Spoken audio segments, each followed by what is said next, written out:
Nós somos a primeira igreja batista em Itapevi. Que a mensagem a seguir possa abençoar sua vida. Nosso desejo como igreja é vivermos sob a nova direção de Cristo Jesus. E neste mês nós estamos iniciando a nova série Cidadania a partir de Jesus.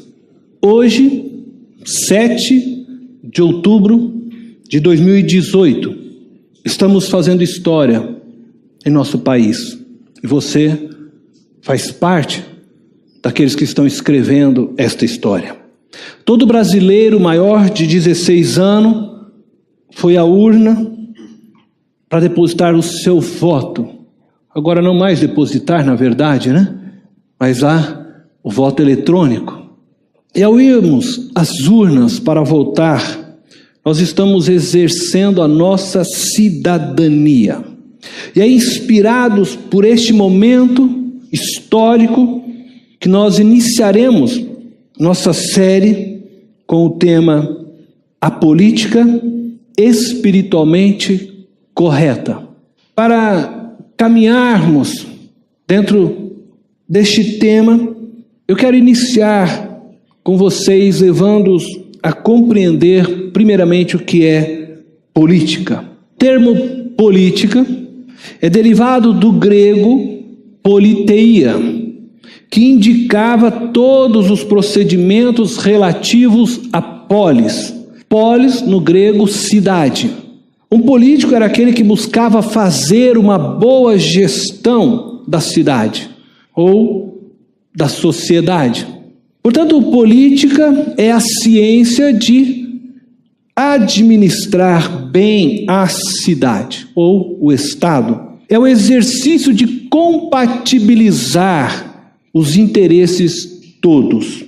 Bom, de um lado nós temos a política e do outro lado nós temos espiritualidade.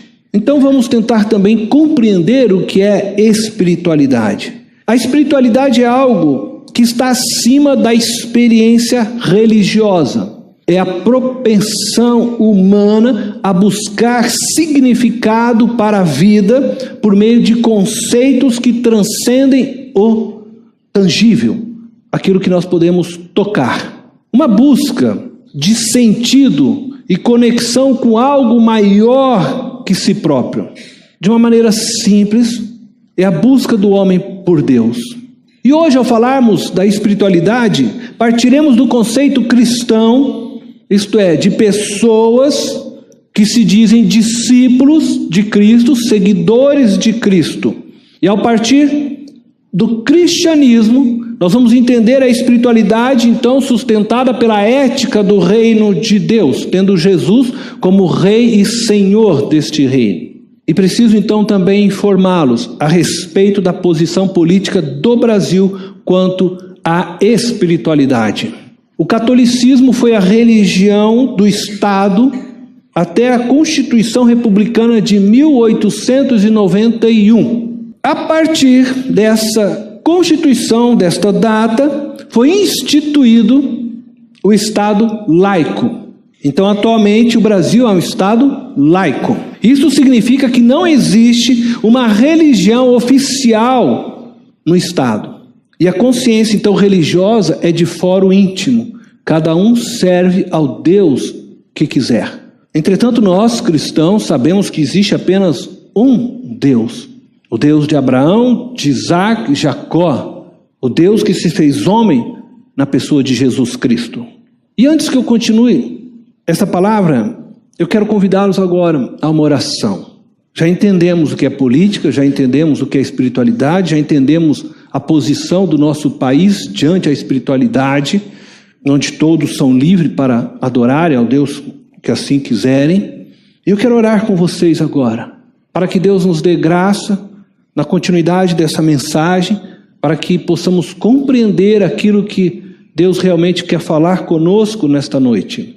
Pai amado eterno, eu me coloco diante a Tua igreja e me coloco, Senhor, diante de Ti.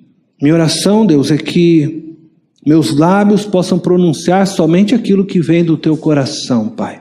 Porque a Tua igreja não vem aqui para ouvir, não veio até esta casa para ouvir homens, mas veio para ouvir a tua voz, Senhor. Eu oro para que diminua eu, cresça o Senhor. Eu oro para que o Senhor possa me fazer um instrumento para ensinar e falar a tua palavra. E oro para que o Senhor possa dar discernimento, sabedoria à tua igreja para ouvir e compreender esta palavra. No nome de Jesus. Amém. Irmãos, nós estamos vivendo, no meu modo de ver, um período a qual eu estou aqui dizendo que estamos experimentando o ressurgimento da política dos zelotes. E ao falar do ressurgimento da política dos zelotes, eu me refiro primeiramente a uma disposição de implantar o reino de Deus através da força. E em segundo lugar, eu me refiro a um espírito de raiva, um espírito de ressentimento, de ira, que também tem exalado em nossos dias, um espírito que exala a morte. Os zelotes, para aqueles que não conhecem a história, era uma seita judaica, alguns chamavam de partido político, do tempo de Jesus. Foi estabelecida por Judas, o Galileu, no ano 6 depois de Cristo. Então Jesus ainda era uma criança. E Judas, o Galileu, liderou uma revolta contra a dominação do Império Romano. Ele propagava a ideia de que os israelitas não deveriam pagar os impostos a César, porque para ele isso era uma traição ao Deus de Israel. E dessa forma, então, os zelotes se colocavam contra o Império Romano. Em Atos capítulo 5, verso 37, o texto que está diante de nós, nos mostra a existência desse Judas, o Galileu, e a citação que foi feita a respeito dele, diz assim: depois dele, nos dias do recenseamento, apareceu Judas, o Galileu, que liderou um grupo em rebelião. Ele também foi morto, e todos os seus seguidores foram dispersos. Estavam se discutindo neste momento, e eu não vou entrar muito no detalhe desta história, mas estavam se discutindo neste momento a respeito de Pedro, João, Tiago, que estavam pregando ali o Evangelho, os apóstolos pregando o Evangelho, e alguns homens queriam detê-los para que eles não mais pregassem. E aí então alguém levanta e diz: olha, se o que eles estiverem pregando não for de Deus, vai acabar, assim como aconteceu com Judas o Galileu.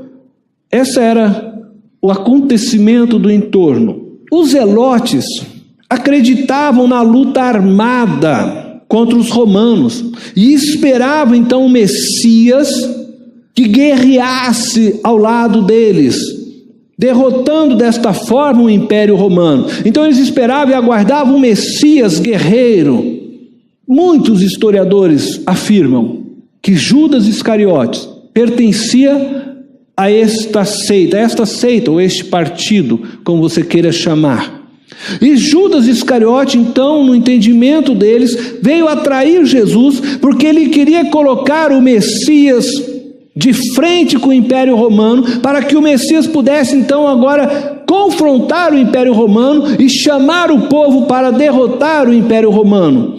E quando Judas coloca Jesus e o trai para que Jesus pudesse estar diante o Império Romano, diante de Pilatos, e Jesus nada faz. Ele esperava um guerreiro, ele esperava que Jesus agora fosse se levantar e usar de todo o seu poder sobre o povo para unir e derrotar Roma.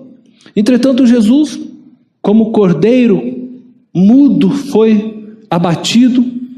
E Judas então se sentiu ressentido, amargurado por ter colocado Jesus naquela situação, e achando então que ele tinha errado, ele foi e se enforcou. O nome zelote vem da palavra zelo. A devoção deste grupo era tão intensa que eles não hesitavam em matar pessoas em prol de sua causa. Constantemente, eles entravam em luta contra os soldados romanos, como nós lemos no texto.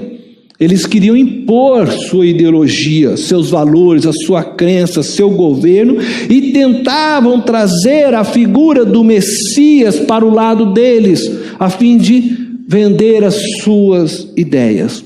Atualmente, eu me preocupo, pois parece que nós, cristãos, estamos ressurgindo, ressuscitando, renascendo este espírito dos zelotes. Estamos tentando impor a bandeira que acreditamos ser a verdadeira sobre toda a sociedade. E assim como os zelotes ansiavam pelo Messias para lutar a sua luta, na busca do Messias para defender as suas ideologias, hoje eu ouço pastores invocando a Jesus, o Messias, para defenderem suas próprias causas, ou as suas bandeiras, os seus partidos. Ainda que estas causas às vezes possam parecer com as causas do reino de Deus, pastores e líderes religiosos têm invadido as redes sociais defendendo suas posições políticas. E eu não sou contra. Primeiramente, volto a dizer aqui, eu falei isso pela manhã, eu não sou contra o pastor ir na rede social e colocar a sua posição, aquilo que ele pensa.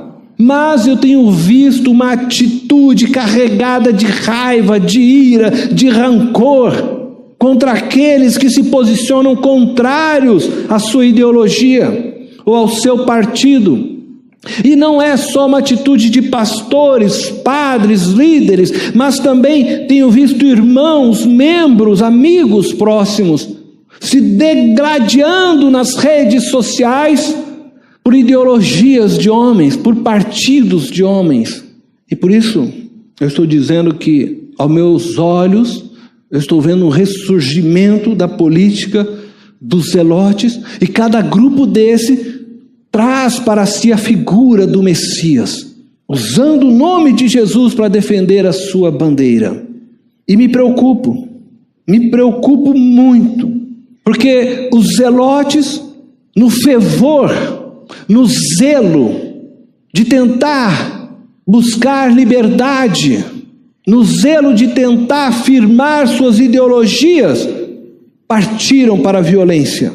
E a violência hoje em dia está aí, de todos os lados, mas me dói quando percebo que ela começa a penetrar dentro da igreja do Senhor. À medida que cada cristão é tomado por este sentimento de impor à força o modelo político que ele julga correto, assim como fizeram os zelotes, invocando a presença do Messias para legitimar suas lutas e parecer que aquilo que eles fazem é bom, mas há por trás disso violência. E nós devemos cuidar com esse desejo desenfreado da igreja de querer ocupar o poder, porque na história, sempre que a igreja esteve do lado do poder, a igreja cometeu absurdos indescritíveis. E se você conhece um pouco de história, eu vou só levantar a pergunta, eu não quero que você responda, mas pense bem, de que lado estava a igreja quando Hitler mandou matar milhares de judeus? De que lado estava a igreja quando negros eram açoitados pelos senhores dos grandes engenhos e cafezais? De que lado está a igreja hoje do Bolsonaro, do lulismo? Me dói entrar nas redes sociais. Eu fiz isto nesta semana para poder orar e trazer à igreja uma palavra de Deus. E eu não gosto de ficar abrindo, eu peço para que não me mande, eu não abro vídeos que ficam me mandando de Lula, de Bolsonaro, de não sei quem. Eu não abro. Mas essa semana eu comecei a olhar, porque eu queria trazer uma palavra de Deus, e eu assumi um compromisso com Deus, de que quero ser alguém que olhe para esta realidade e traga a Bíblia para esta realidade como resposta. E me dói ver que a igreja está brigando nas redes sociais, irmãos estão brigando com outros por causa do Lula, por causa do Bolsonaro ou de qualquer outro. Irmãos estão se dividindo, uma igreja se dividindo por questões ideológicas e partidárias de homens. E aí eu percebo que nós estamos agindo como os zelotes, cada um num zelo desenfreado para defender a sua bandeira, seja ela amarela, vermelha, azul ou qualquer outra cor. Nosso fervor por um partido político, por uma ideologia, tem feito suscitar em nós os mesmos sentimentos que houveram naquele grupo de zelotes e que acabaram por trair Jesus. E nós, não diferentes, traímos Jesus quando nós nos colocamos em ódio um contra os outros, quando nós brigamos, irmãos cristãos brigando para defender uma posição ideológica de homens. Então eu quero ler com vocês algo, porque vejo que o homem carnal tem sido despertado por um fervor ideológico, nos cegando da realidade, e acabamos por fazer aquilo que não gostaríamos de fazer, acabamos brigando entre nós, e amizades têm sido rompidas por questões ideológicas e partidárias. Irmãos, até familiares, primos, têm se afastado um dos outros. É um espírito maligno invadindo a igreja. E essas obras não são do Espírito Santo, são obras da carne. E as obras da carne nos levam à morte, as do Espírito à vida. E eu quero ler com vocês Gálatas capítulo 5, do verso 13 até o verso 25. Eu quero ler pausadamente para que você perceba o que o apóstolo Paulo escreve e que essas palavras do apóstolo Paulo são para nós nesse dia. Irmãos, vocês foram chamados para a liberdade, mas não usem a liberdade para dar ocasião à vontade da carne. Pelo contrário, sirvam uns aos outros mediante o amor. Toda a lei se resume num só mandamento: ame o seu próximo como a si mesmo. Mas se vocês se mordem e se devoram uns aos outros, cuidado para não se destruírem mutuamente. Por isso vos digo, vivam pelo Espírito, e de modo nenhum satisfarão os desejos da carne, pois a carne deseja o que é contrário ao Espírito, e o Espírito o que é contrário à carne. Eles estão em conflito um com o outro, de modo que vocês não fazem o que desejam. Mas se vocês são guiados pelo Espírito, não estão debaixo da lei. Ora, as obras da carne são manifestas: imoralidade sexual, impureza e libertinagem, idolatria e feitiçaria, ódio, discórdia, ciúmes, ira, egoísmo, dissensões, facções e inveja, obras da carne, embriaguez, orgias e coisas semelhantes. Eu os advirto, como antes já os adverti, que os que praticam estas coisas não herdarão o reino de Deus. Mas o fruto do Espírito é amor, alegria, paz, paciência, amabilidade, bondade, fidelidade, mansidão e domínio próprio. Contra estas coisas não há lei. Os que pertencem a Cristo Jesus crucificarão a carne com as suas paixões e os seus desejos. Se vivemos pelo Espírito, andemos também pelo Espírito. Amém? Nós não podemos ficar nos mordendo. Nós não podemos ficar nos atacando por causa de ideologias de homens, partidos de homens. Nós somos a igreja de Cristo. A Bíblia nos ensina que nós temos que amar a todos, que nós temos que levar vida, graça, misericórdia, perdão, bondade. Se baterem na sua face, dê a outra face. Se roubarem a sua túnica, dê a outra túnica. Não é essas verdades vividas por estes homens e seus partidos. Nós não somos parte disso. Mas eu pergunto, você é a igreja de Cristo, como é que você está reagindo diante esta política toda? Perdemos o bom senso, perdemos a santidade, perdemos a capacidade de pensar e ver a realidade. Precisamos de profetas que abram nossos olhos, e eu estou orando a Deus para que Ele levante novos Elias, Amós, homens que venham e aponte o dedo na ferida, para que possamos ter nossos olhos abertos. Ouvimos, mas não escutamos. O mal tem se apoderado de nossa sociedade e, sem percebermos, estamos sendo dominados por este sentimento de ódio. E muitos cristãos desejaram que aquela faca pudesse ter matado Jair Bolsonaro. Sentimentos que não deveriam entrar em nossos corações. Estamos recebendo, estamos exalando a morte. 2 Coríntios capítulo 6, versículo 14 diz assim: não se ponham em julgo desigual com descrentes, pois o que tem em comum a justiça e a maldade? Ou que comunhão pode ter a luz com as trevas? Eu não posso aceitar que uma pessoa esfaqueie outra por não concordar com o pensamento dela. Isso é inaceitável como cristão. Não concordo que Aécio Neves e outros tenham recebido dinheiro dos irmãos da JBS. Não concordo com Caixa 2. Não consigo aceitar que um juiz mande soltar os políticos que foram presos roubando. Não posso aceitar que seja normal homofobia, violência contra a mulher, contra a criança, ideologia de gênero, trabalho escravo, xenofobia. Não posso me associar aos que tais coisas praticam, pois estão contra a agenda de Deus.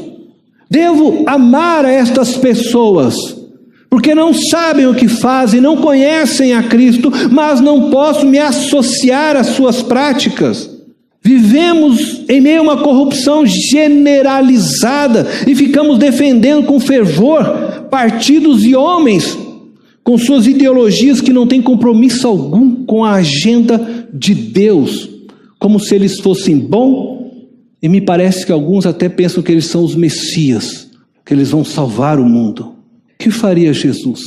Em João capítulo 18, verso 36, Jesus foi confrontado por homens, e ele disse o seguinte: disse Jesus, o meu reino não é deste mundo. Se fosse, os meus servos lutariam para impedir que os judeus me prendessem. Mas agora o meu reino não é daqui. Nós somos implantadores da política do reino de Deus. Nós somos embaixadores do reino de Deus. O reino de Deus se estende além deste mundo e de suas ideologias. Mateus capítulo 13, versículo 33, Jesus conta uma parábola e diz assim: contou-lhes ainda outra parábola. O reino dos céus é como fermento que uma mulher tomou e misturou com uma grande quantidade de farinha, e toda a massa ficou fermentada. Nós somos o fermento que precisa fermentar a massa. Eu e você devemos fazer política sem nos comprometermos com partidos e suas ideologias. Nosso compromisso é unicamente com Jesus Cristo. Devemos fazer política fazendo bem, sem nos importarmos com a bandeira política que se carrega. Temos que entrar em cada estrutura social e política de nosso país, mas comprometidos unicamente em estender o reino de Deus a cada cidadão brasileiro. Nós vamos transformar a nação, transformando vidas, e não impondo sobre eles princípios e valores. Somos politicamente espirituais quando nos comprometemos somente com o reino de Deus e com a agenda de Deus, e não com a agenda de homens e ideologias de homens. Eu quero trazer para vocês um exemplo de como exercer política é exercer espiritualidade. Muitos cristãos acreditam que o Estado não deve interferir na vida da igreja e nem a igreja deve interferir nas decisões do Estado. Historicamente, eu não vou entrar muito em detalhe, essa alienação do cristão na vida pública tem sua origem nos anabatistas. Eles eram contrários a qualquer participação dos cristãos na vida política. Os reformadores do século XVI, ao contrário, defendiam que os homens deveriam participar da construção histórica da humanidade. Por isso os reformadores, cada local onde eles iam, implantavam uma igreja, eles implantavam uma escola e implantavam um hospital, porque eles entendiam que deveríamos influenciar a estrutura da qual pertencíamos. E talvez você se pergunte, pastor, mas o que a Bíblia diz? E eu quero ler com vocês Provérbios capítulo 31, verso 8 e verso 9. Provérbios 31, verso 8 e verso 9 diz assim: erga a voz em favor dos que não podem defender-se. Seja o defensor de todos os desamparados. Erga a voz e julgue com justiça. Defenda os direitos dos pobres e dos necessitados. Isto é fazer política. Isso é buscar justiça por aqueles que não têm força. Como cidadão, devemos clamar por aqueles que estão à margem da sociedade, não conseguem falar e precisam de socorro. Somos chamados para clamar pelos oprimidos. Não é errado irmos lá na Paulista e pedirmos por justiça.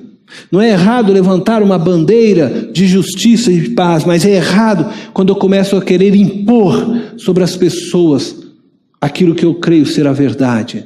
Não é dessa forma que nós fazemos.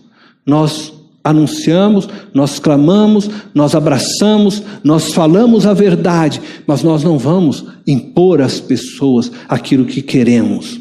No Novo Testamento, e eu quero trazer esse exemplo, porque eu acho perfeito, Paulo mostra para nós uma maneira de sermos cristãos e influenciarmos estruturas a partir do amor. Nós não vamos ler esse texto, mas se trata de uma pessoa que Paulo conhece na prisão, Onésimo. Onésimo era um escravo fugitivo. E Paulo pede para Filemão, que era um cristão, a quem Paulo havia possivelmente evangelizado, que recebesse Onésimo, este escravo, porque agora Onésimo também havia sido evangelizado pelo apóstolo, e Paulo então escreve e diz: receba-o de volta como seu escravo. Mas quando ele chegar, Paulo pede para ele: trate-o agora como seu irmão em Cristo. E diz para Onésimo: Onésimo, trate Filemão como seu irmão em Cristo. Quando nós nos convertemos, quando nós conhecemos Jesus, não importa se eu sou senhor ou se eu sou o empregado, se eu sou escravo, se eu sou funcionário, se eu sou o dono, mas quando nós conhecemos Jesus, todos nós olhamos a partir de Cristo e nos vemos a partir de Cristo, e isso faz com que todos nos vejamos como irmãos.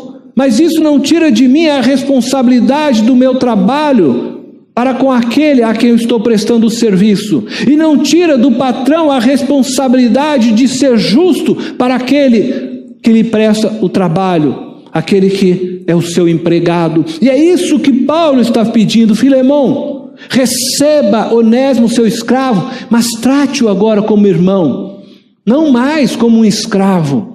Isso significava que ele deveria cuidar agora de Onésimo, ele deveria dar oportunidade para que Onésimo crescesse, ele deveria possivelmente agora remunerar aquele trabalho, honrar o trabalho de Onésimo. E da mesma forma ele diz para Onésimo: você vai lá e honra o teu patrão, trabalhe direito, faça o que lhe é devido. E assim que se muda as estruturas. Paulo não escreveu para o Império Romano: abaixa a escravidão.